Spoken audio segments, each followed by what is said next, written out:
स्वस्ति श्री गणेशाय नमः। श्री सरस्वत्यै नमः। भवानी शंकरौ वन्दे श्रद्धा विश्वासरूपिणौ। याभ्यां विना न पश्यन्ते सिद्धा शान्तस्थमीश्वरम्। वन्दे बोधमयं नित्यं गुरुं शङ्कररूपिणम्। यमाश्रितो हि वक्रोऽपि चन्द्रः सर्वत्र वन्द्यते। चन्द्रः सर्वत्र वन्द्यते। चन्द्रः सर्वत्र वन्द्यते। ॐ सहनौ भवतु सहनौ भुनक्तु सह वीर्यं करवावहै। तेजस्विनोऽधितमस्तु मा विद्विषावहै। शङ्करं शङ्कराचार्यं केशवं बादरायणम् सूत्रभाष्यकृतौ वन्दे भगवन्तौ पुनः पुनः। ध्यायेत नित्यं महेशं रजतगिरिनिभं चारुचन्द्रावतंसं। रत्नाकल्पौज्ज्वलं गं परशुमृगवराभीतिहस्तं प्रसन्नं। पद्मासीनं समन्तास्तुतमर्गणैः व्याघ्रं कृतिं वसामि। विश्वाद्यं विश्ववन्द्यं निखिलभयहरं पंचवक्त्रं त्रिनेत्रम्। ॐ सद्यो जातं प्रपद्यामि सद्यो जाताये वै नमो नमः। भवे भवे नाति भवे भवस्व मां भवोदभवाय नमः। पंचमुखी महादेव के पश्चिम मुख स्वरूप महादेव की शरण में जाता हूँ। सद्यो जात भगवान को मेरा बार बार प्रणाम है। हे देव, अनेक जन्मों को प्राप्त करने के लिए मुझे प्रेरित मत करो। जन्म नहीं लेने के निमित्त तत्व ज्ञान प्राप्त करने के लिए प्रेरित करो। संसार के उद्धारक सद्योजात को नमस्कार है। ओम नमः शिवाय। ओम नमः शिवाय। ओम नमः शिवाय। आज एडवांस और विज्ञान की क्लास में आप सभी का स्वागत है। आज हम अग्नि तत्व की साधना करेंगे। ऐसे भी कह सकते हो कि आज हम सूर्य स्वर की पहली साधना करेंगे। ठीक है, तो सबसे पहले तो आज जो अग्नि वो तत्व है तो उसके बारे में सबसे पहले साधना में आएगी अग्नि मुद्रा। ठीक है ना, तो उस अग्नि मुद्रा के बारे में थोड़ा सा जान लो। ठीक है ना, अग्नि मुद्रा एक अत्यंत प्रभावशाली यौगिक मुद्रा है जो शरीर में अग्नि तत्व को संतुलित करती है। इसे अग्निवर्धक मुद्रा भी कहा जाता है क्योंकि यह शरीर में जठराग्नि को बढ़ाती है और पाचन तंत्र को सक्रिय करती है। ठीक है ना, तो इसको ये अग्नि मुद्रा लगाते कैसे हैं? अग्नि मुद्रा में ये जो अनामिका फिंगर जो होती है ना, इसको अंगूठे से टच करके और ऊपर से दबा लेते हैं यूं करके। आपको दिख गया होगा सबको, ठीक है ना? अनामिका उंगली को अंगूठे से लगा के ऊपर से अंगूठे से दबा लेते हैं, ये होती है हमारी अग्नि मुद्रा। ये अग्नि मुद्रा क्या काम करेगी? आप अगर अग्नि मुद्रा भी लगा लेते हो ना, तब भी आपको काफी कुछ बेनिफिट मिलेंगे। लेकिन करनी कब चाहिए, कैसे करनी चाहिए? किसी शांत स्थान पर, सुखासन, पद्मासन या वज्रासन में, किसी भी तरह से जो आपको अच्छा लगे उसमें बैठ सकते हो। अपनी पीठ और गर्दन सीधी रखें, आंखें कोमलता से बंद रखें, ठीक है? दोनों हाथ घुटनों पर रखें, हथेलियां ऊपर की ओर होनी चाहिए। अनामिका रिंग फिंगर को मोड़कर अंगूठे के मूल में दबा लें और उसे अंगूठे से ऊपर से प्रेस कर दें। बाकी 3 उंगलियों को आप सीधी रखेंगे, मध्यमा, तर्जनी और छोटी उंगली को बिल्कुल सीधे रखें। यह मुद्रा 10 मिनट से लेकर के आप 45 मिनट तक कर सकते हो। इसका इफेक्ट कब होगा ज्यादा? इसका इफेक्ट पड़ेगा सुबह खाली पेट करोगे तो ज्यादा होगा, या भोजन के 2 घंटे बाद कभी भी कर सकते हो। इसके बेनिफिट क्या होंगे? एक तो आपकी जठराग्नि को तेज कर देगी, आपकी डाइजेस्टिव सिस्टम मीन्स कब्ज है, अपच है, गैस है, मोटापा जैसी समस्याओं का में ये बहुत लाभकारी होती है, ठीक है? मोटापा कम करती है, जैसे फैट को बर्न करती है। ऊर्जा और उत्साह में, जब आपको आलस से आ रहा हो, थकान लग रही हो, सुस्ती आ रही हो, आप उस टाइम अग्नि मुद्रा लगाओ, आप देखोगे थोड़ी देर में आपको अंदर जोश भर जाएगा इमीडिएट। और ये रोग प्रतिरोधक क्षमता को भी बढ़ा देती है ना? इम्यून सिस्टम को मजबूत करती है। अब हम ये हमारे जो ये हो गया मुद्रा, ये हम साधना करेंगे तब लगाएंगे। अब हम बात कर रहे हैं आज अग्नि तत्व की। तो अग्नि तत्व हमारे शरीर में रहता है मणिपुर चक्र में, ठीक है ना? तो इसका भी साधना करना अभी आप बताएंगे, और लेकिन फिर भी इसको आपको बीज मंत्र भी आना चाहिए। इसका बीज मंत्र होता है रम, आर के ऊपर बिंदी। इसका सबसे अच्छा समय है ब्रह्म मुहूर्त में 4 से 6 बजे के बीच में, कभी भी कर लो, 15 मिनट 20 मिनट, है ना? लेकिन शांत जगह, शांत हो, स्वच्छ हो और एकांत स्थानों को डिस्टर्ब ना करें। अगर आप पीले कपड़े पहन के कर रहे हो तो ये और जल्दी सिद्ध होती है, ठीक है? आप कहोगे सिद्ध हो गए तो क्या हो जाएगा, कैसे हो जाएगा, वो भी समझाऊंगा। और मेन मंत्र इसका रम ही है, बीज मंत्र। तो बोलेंगे ऐसे जैसे ओम जपते हैं ना, आ की जगह रा रख लो, उसी तरह से आपने इसको जप करना है, ठीक ना? ये सूर्य तत्व को भी ठीक करती है, अग्नि तत्व को भी ठीक करती है शरीर में। अब आप शुरू करते हैं अग्नि तत्व की साधना के बारे में। अग्नि तत्व की साधना के अभ्यास से आप लोग जो मैं आपको बता रहा हूं, व्यक्ति न केवल शारीरिक रूप से शक्तिशाली होता है, बल्कि मानसिक, भावनात्मक और आध्यात्मिक स्तर पर भी गहराई से शुद्धि और जागरण प्राप्त करता है। कभी कभी शरीर में अग्नि बहुत बढ़ जाएगी, तेज हो जाएगा, वो इसी की वजह से होता है कि आपकी वो शुद्धिकरण कर रहा होता है। जब भी देखा होगा, जब आप लोग ज्यादा साधना करते हो, कोई ज्यादा पूजा करते हो, तो आप देखा होगा आप बीमार हो जाते हो। बीमार के शरीर में अग्नि निकलती है, वो शरीर को शुद्ध करती है, ठीक है ना? वो हमारी दोस्त होती है, दुश्मन नहीं होती, इसलिए ये बहुत अच्छा भी है। अब ये क्या काम करेगी, लिखो। नंबर 1, शरीर में ऊर्जा का जागरण। अग्नि तत्व साधना से शरीर में निष्क्रिय ऊर्जा जितनी होती है, जैसे थकान है, आलस है, कमजोरी, उसको ये दूर कर देती है, आप एक्टिव हो जाते हो। पहला कि शरीर में ऊर्जा का जागरण हो जाता है, ठीक है? नंबर 2, मानसिक स्पष्टता और एकाग्रता। ये नंबर दूसरा पॉइंट है। यह साधना मन को स्थिर, शांत और केंद्रित करती है। स्मरण शक्ति और निर्णय लेने की क्षमता बढ़ जाती है। जो लोग मास्टर आर्ट करते हैं, मास्टर आर्ट होती है, मार्शल आर्ट बोलते हैं उसको, जो या जैसे कह लो फुंगशू या कई और चाइनीज जो भी है ना आर्ट, जिसमें बहुत जल्दी निर्णय लेता होता है, फ्रैक्शन ऑफ सेकंड में, सेकंड के अंदर फ्रैक्शन में जो जजमेंट लेते हैं, निर्णय लेते हैं, उन सब का ये मणिपुर चक्र बिल्कुल एक्टिव होता है।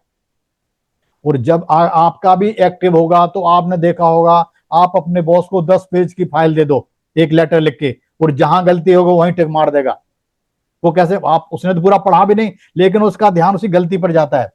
निर्णय लेने की क्षमता बहुत जल्दी बढ़ जाती है, और निर्णय आपका फिजिकल शरीर नहीं लेता, सूक्ष्म शरीर से इमीडिएट कि दूसरा क्या एक्शन कर रहा है उस एक्शन के लेते ही आपके शरीर एकदम एक्शन में आ जाता है कि आदमी ऐसा कर रहा सामने वाला और हमने ये डिसीजन लेना है।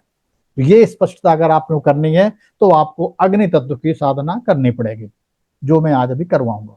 और क्या होगा, आपके पाचन तंत्र में भी सुधार होगा। आयुर्वेद में जठराग्नि को जीवन का मूल कहा गया है। अग्नि तत्व साधना जठराग्नि को संतुलित करती है, जिससे भूख, पाचन, उत्सर्जन क्रिया सुधरती है। अब और क्या होगा, आंतरिक ताप और तप की वृद्धि होती है। यह साधना तप या तपस्विता को जागृत करती है, जिसमें साधक में संकल्प, धैर्य और आत्मबल बढ़ जाता है। संकल्पवान हो जाता है, मतलब जो करना है तो करना है। वो अगर उसने एक बार बोल दिया तो उससे वो टलेगा, हटेगा नहीं। उसे कहते हैं संकल्पवान। जिसने वो संकल्प ले दिया, कहते नहीं उसने जो बोल दिया कोई पत्थर की लकीर है, इस तरह से मानो। रोग प्रतिरोधक शक्ति में वृद्धि होती है।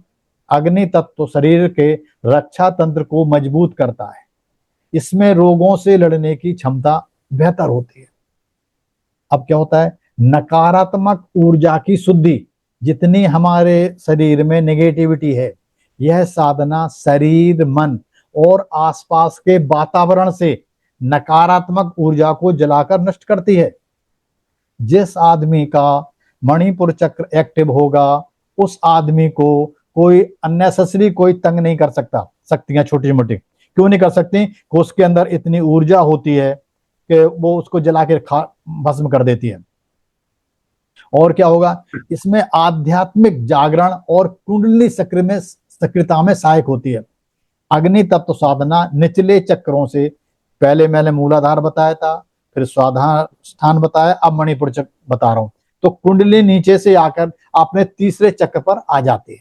ये ऐसे कह सकते हो कि शक्ति चालन होता है एक, या कुंडली की शक्ति ऊपर की ओर चलती है, उसमें ये सहायक होती है। अब और क्या होगा, 8वां पॉइंट है विल पावर की तीव्रता। साधक में जबरदस्त इच्छा शक्ति, आत्मविश्वास और कार्य क्षमता का विकास होता है। ठीक है ना। अब इसके और क्या होगा, देखिए इसमें एक पंच तत्वों में संतुलन। जो हमारे शरीर में 5 तत्व हैं, उन 5 तत्वों में ये संतुलन का काम करती है। अगर आप, क्योंकि बीच का चक्र है ये भी मानो 2 नीचे 2 ऊपर, तो ये आपके बॉडी का बीच सेंटर चक्र बोल सकते हो इसको। तो नीचे से तीसरा चक्र है, तो ये आपके शरीर 5 तत्व संबंधित है। ठीक है। और अग्नि तत्व क्या काम करता है कि आपके शरीर में आत्मबल बढ़ा देगा, आत्मविकास बढ़ा देगा, आत्मगौरव को जागृत कर देगा। ऐसे भी कह सकते हो कि आत्मा का सिंहासन, मणिपुर चक्र को आपके आत्मा का सिंहासन भी कहा गया है। तो कितना इंपॉर्टेंट है ये। आपके क्या होगा, कर्म शक्ति का विकास होगा। अग्नि ऊर्जा कर्म से जुड़ी होती है। साधक में एक तेज और स्पष्ट कार्य शक्ति उत्पन्न होती है। वह अपने जीवन के लक्ष्यों की ओर तेजी से बढ़ता है। जब आप ये साधना कर लोगे तो जो जो आपको चाहिए, जो जो प्राप्ति करनी है, आपको बहुत जल्दी मिलेगा। तामसिक और रजसिक वृत्तियों का समन होता है। देखो 3 तत्व होते हैं सभी के शरीर में। एक होता है सत्व गुण, ठीक है, एक रजोगुण, एक तमोगुण। ठीक है ना। तो ये इसमें 2 तत्वों का, तामसिक और राजसिक तत्वों का समन कर देती है और आपको सत्व गुण को तरफ ले जाती है यह साधना। तमोगुण में क्या आता है, आलस, मोह, जड़ता। और रजोगुण में होते अत्यधिक चाहिए भी चाहिए, क्रोध, विक्षोभ को जलाकर सत्व गुण को जागृत करते हैं। इसमें इसका बेनिफिट रहेगा। अब शरीर में सूक्ष्म अग्नियों का संतुलन करता है। अब शरीर में और कौन सी अग्नि होती है, आपने तो एक सुनी जठराग्नि, जठराग्नि के अलावा आप नहीं जानते। और बताता हूं, हमारे शरीर में अनेक प्रकार की अग्नियां होती हैं। एक होती है जठराग्नि, जिसका काम होता है पाचन करना। एक होता है भूताग्नि, पंचभूतों का जो संतुलन करती है, वो भी अग्नि इसी में समाहित होती है। एक होती है धातुग्नि, मतलब जो 7 धातुएं होती हैं उनका भी पोषण करती है। और एक होती है ज्ञानाग्नि, आत्मज्ञान की भी अग्नि होती है। ठीक है। तो अग्नि तत्व साधना में इन सभी को हम संतुलित कर देते हैं। और देखो एक और इसका फायदा ये है कि सूर्य तत्व का जागरण हो जाएगा शरीर में, ठीक है ना।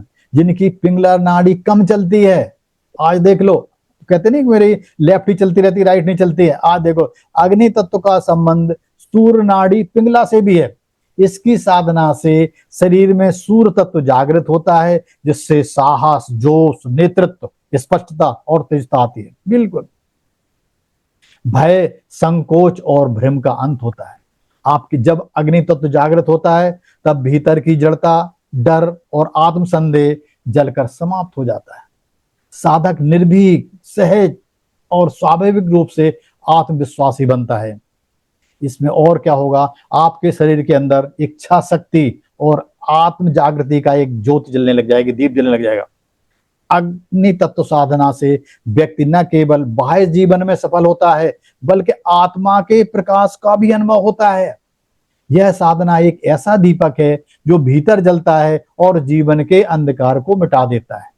ठीक है, इस जो मैं आपको अग्नि तत्व साधना बता रहा हूं अग्नि तत्व की, ये इसके लिए एक याग बल की संहिता है।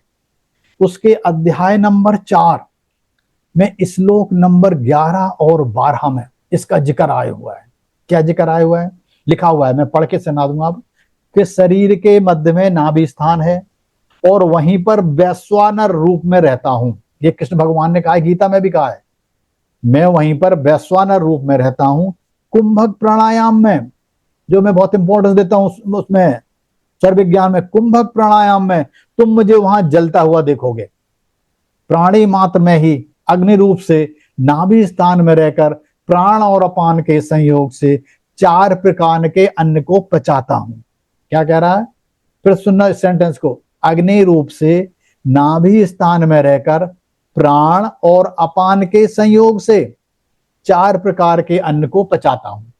देह के मध्य में तप्त कांचन जैसे सोना तपता है, उसी के समान त्रिकोण अग्नि का स्थान है। वह मनुष्यों में त्रिकोण का स्थान होता है। जो लोग रेकी करते हैं, जो प्राणिक हीलिंग करते हैं, उनके लिए बहुत इंपॉर्टेंट है, नोट कर लेना इसको।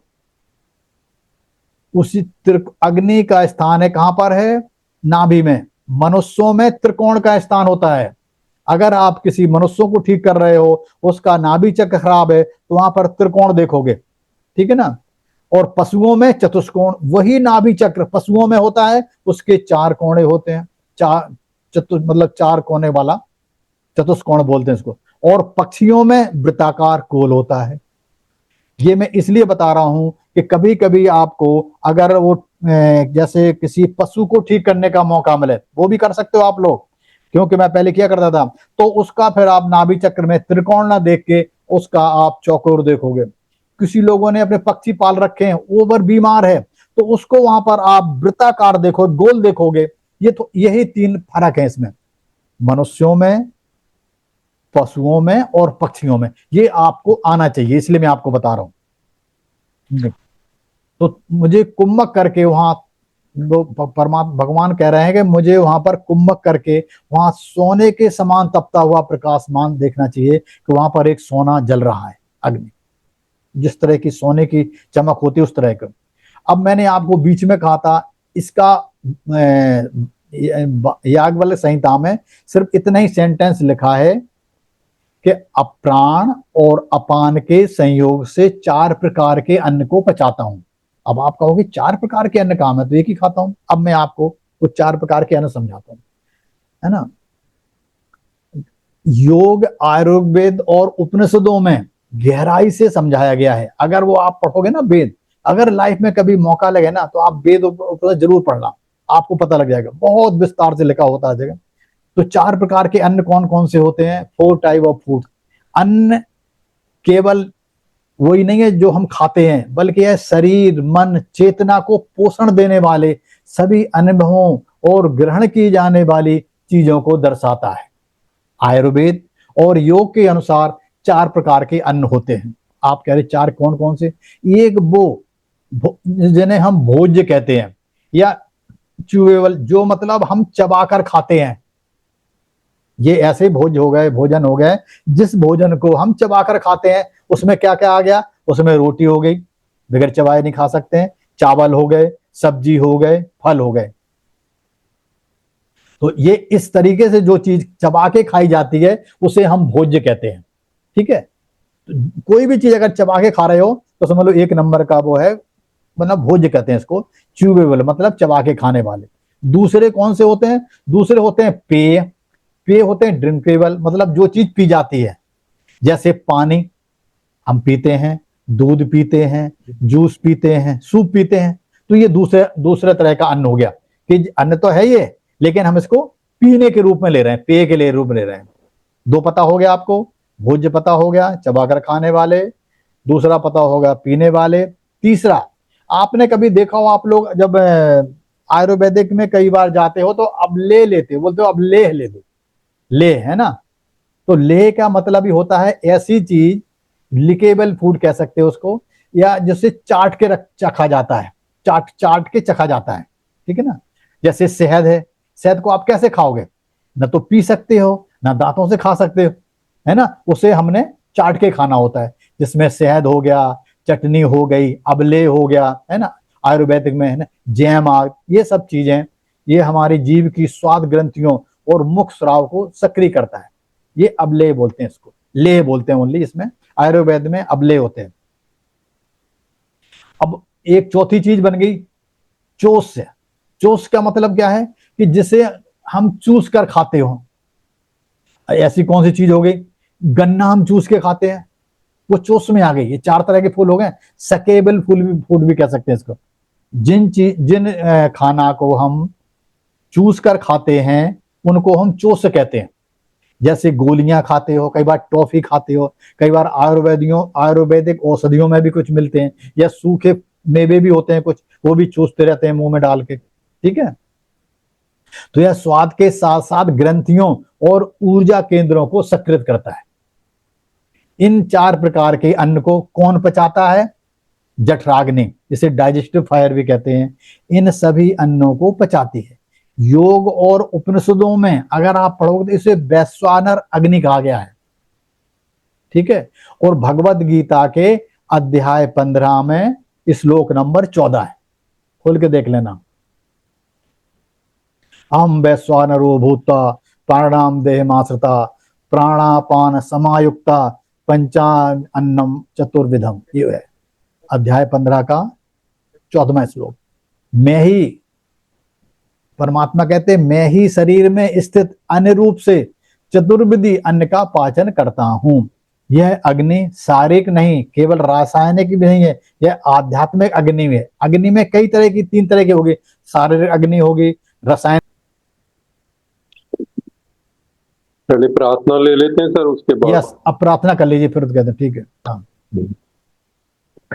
न तत्र सूर्यो भाति न चंद्र तारकम नेमा विद्युतो भान्ति कुतोऽयम् अग्निः तमेव भान्तम् अनुभाति सर्वम् तस्य भासा सर्वमिदं विभाति। ॐ पूर्णमदः पूर्णमिदं पूर्णात् पूर्णमुदच्यते पूर्णस्य पूर्णमादाय पूर्णमेवावशिष्यते। ॐ शान्ति शान्ति शान्तिः।